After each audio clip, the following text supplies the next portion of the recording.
Ada perbezaan tanya salaf, salafi, wahabi. Salaf, salafi, khalaf.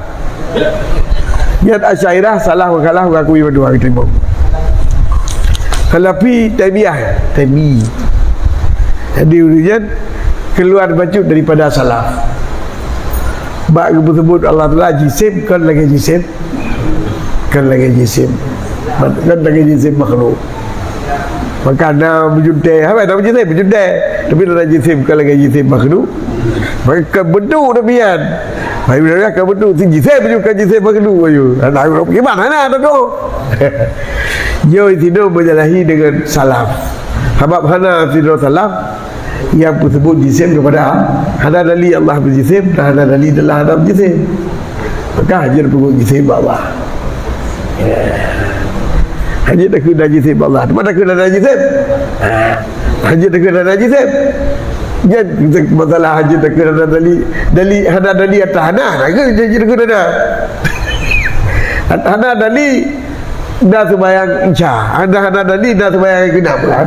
Haji tak kena hana dali hana sembahyang genap. Haji tak kena dah sembahyang genap. Ya, betul haji tak kena sebab hana dali. Padahal ada puji sembah Allah, dia kata pun ada dalil dah puji sembah Allah mana ni? Ya wajah itu bukan sebab ada dalil yang puji sembah Allah, mana dalil Allah ada je sembah tanya kedan. Bukan dalil Allah ada puji sembah, bukan ada je.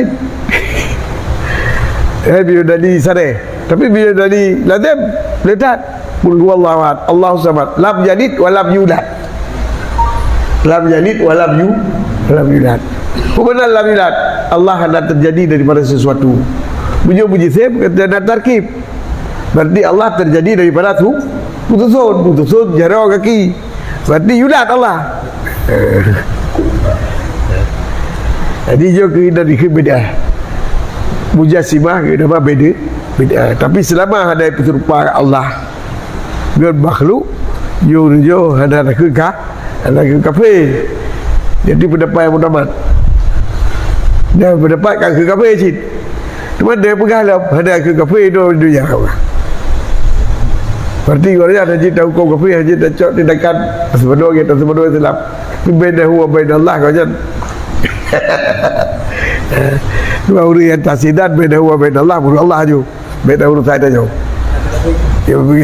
Yang negara cik kafir itu dunia. Kita jangan urusan kira urusan dia.